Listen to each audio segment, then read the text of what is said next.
بسم اللہ الرحمن الرحیم۔ شروع اللہ کے نام سے جو بڑا مہربان اور نہایت رحم کرنے والا ہے۔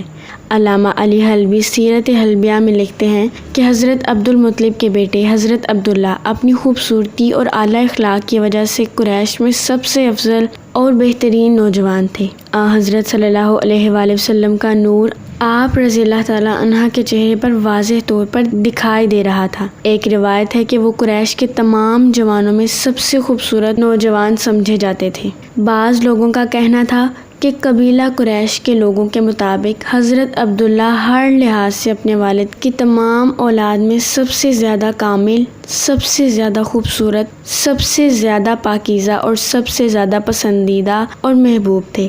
اللہ تعالیٰ نے ان کے والد کو ہدایت دی اور انہوں نے اپنے خوش قسمت بیٹے کا نام عبداللہ رکھا، جس کا مطلب اللہ کا بندہ ہے، کیونکہ نبی کریم صلی اللہ علیہ وآلہ وسلم کی حدیث میں ذکر ہے کہ اللہ کے نزدیک سب سے پسندیدہ اور محبوب نام عبداللہ اور عبد الرحمن ہے۔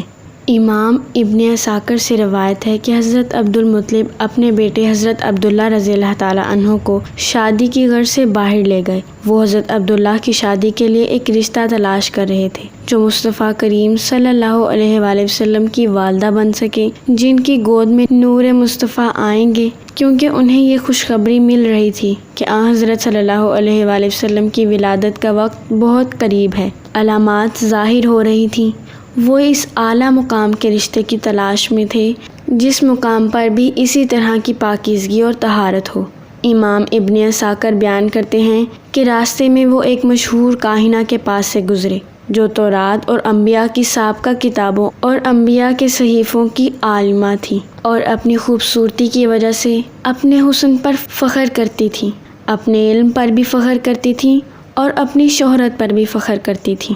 جب وہ وہاں سے گزرے تو انہوں نے حضرت عبداللہ رضی اللہ تعالیٰ عنہ کو دیکھا۔ ان کے ماتھے پر مصطفیٰ کریم صلی اللہ علیہ وآلہ وسلم کا نور چمک رہا تھا۔ اس نے اس چمکتے ہوئے نور مصطفیٰ کو ان کے چہرے پر حسن کی صورت میں دیکھا۔ اس کاہنہ نے حضرت عبداللہ رضی اللہ تعالیٰ عنہ سے درخواست کی کہ آپ کچھ وقت میرے پاس قیام کر لیں تاکہ ہمارا آپس میں تعلق قائم ہو جائے۔ اس نور اور اس حسن کی تجلی کو دیکھا، اس کی خاطر کہا کہ میرے پاس قیام کر لیں۔ حضرت عبداللہ رضی اللہ تعالیٰ عنہ نے انکار کر دیا۔ اس کاہنہ نے کہا کہ اگر آپ میرے پاس ایک دن اور ایک رات قیام کر لیں تو میں آپ کو 100 قیمتی اونٹ تحفے میں دوں گی۔ آپ نے فرمایا یہ رشتہ حرام ہے، میں اس سے مر جانے کو بہتر جانتا ہوں، میں قیام نہیں کروں گا۔ یہ کہہ کر آپ رضی اللہ تعالیٰ عنہ آگے چل دیے۔ پھر حضرت بی بی آمنہ، جن کے مقدر میں نبی کریم صلی اللہ علیہ وآلہ وسلم کی والدہ بننا تھا، ان کا انتخاب ہوا۔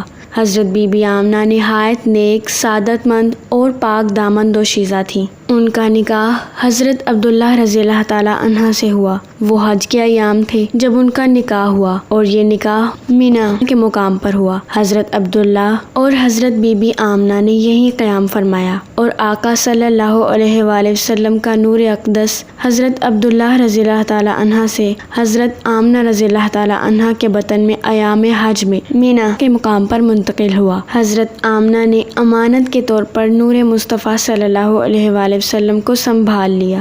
مروی ہے کہ جس رات حضور صلی اللہ علیہ وآلہ وسلم کا نور مبارک حضرت آمنہ کے بطن میں منتقل ہوا وہ جمعہ کی رات تھی۔ اس رات جنت الفردوس کا دروازہ کھول دیا گیا اور ایک منادی نے تمام آسمانوں اور زمین میں ندا دی، آگاہ ہو جاؤ۔ وہ نور جو ایک محفوظ اور مخفی خزانہ تھا جس سے نبی ہادی حضرت محمد مصطفیٰ صلی اللہ علیہ وآلہ وسلم نے متولد ہونا تھا، وہ آج رات اپنی والدہ کے بطن میں منتقل ہو گیا ہے، جہاں اس کے جسد ازری کی تکمیل ہوگی اور وہ لوگوں کے لیے بشیر و نذیر بن کر دنیا میں آئے گا۔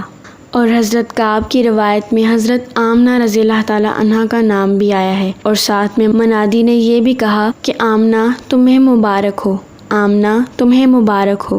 مروی ہے کہ جب آپ صلی اللہ علیہ وآلہ وسلم کا نور مبارک اپنی والدہ ماجدہ کے بطن میں منتقل ہوا تو قریش سخت قحط سالی میں مبتلا تھے۔ وہ قحط فوراً ختم ہو گیا، زمین ہری بھری ہو گئی، درخت سرسبز و شاداب ہو گئے، ہر طرف سے اناج، پھل اور سبزیاں آنے لگی اور تاریخ میں اس سال کا نام کشادگی اور خوشحالی کا سال پڑ گیا۔ حضرت ابن عباس رضی اللہ تعالیٰ عنہ سے مروی ہے کہ جس رات حضور صلی اللہ علیہ وآلہ وسلم اپنی والدہ ماجدہ کے وطن میں تشریف لائے تو قریش کے گھروں میں جتنے چوپائے تھے اپنی اپنی زبانوں میں بآواز بلند بول پڑے، رب کعبہ کی قسم، آج رسول اللہ صلی اللہ علیہ وآلہ وسلم اپنی والدہ کے وطن میں تشریف لے آئے ہیں۔ اور ایک روایت میں ہے کہ ندا سنائی دی کہ مبارک ہو، ابو القاسم ظاہر ہونے والے ہیں، اور اس رات مکہ کے ہر گھر میں نور کی چمک دکھائی دی۔ کچھ دنوں قیام کے بعد حضرت عبداللہ اور حضرت آمنہ واپس پلٹے۔ واپس آئے تو اسی خاتون کے پاس سے گزرے۔ اب وہ کاہنہ حضرت عبداللہ رضی اللہ تعالیٰ عنہ کی طرف آنکھ اٹھا کر دیکھتی بھی نہ تھی۔ حضرت عبداللہ رضی اللہ تعالیٰ عنہ نے اس کاہنہ سے پوچھا کہ اس وقت تو مجھے 100 اونٹ دیتی تھی اور آج میری طرف دیکھتی بھی نہیں ہے، کیا وجہ ہے؟ اس کاہنہ نے جواب دیا، اس اللہ کی عزت کی قسم جس کے قبضہ قدرت میں میری جان ہے، وہ نور جو تمہاری پیشانی میں چمک رہا تھا، جس کی خاطر میں نے دعوت دی تھی کہ میرے شوہر بن جاؤ اور تم نے قبول نہیں کیا، وہ نور تم سے جدا ہو گیا ہے۔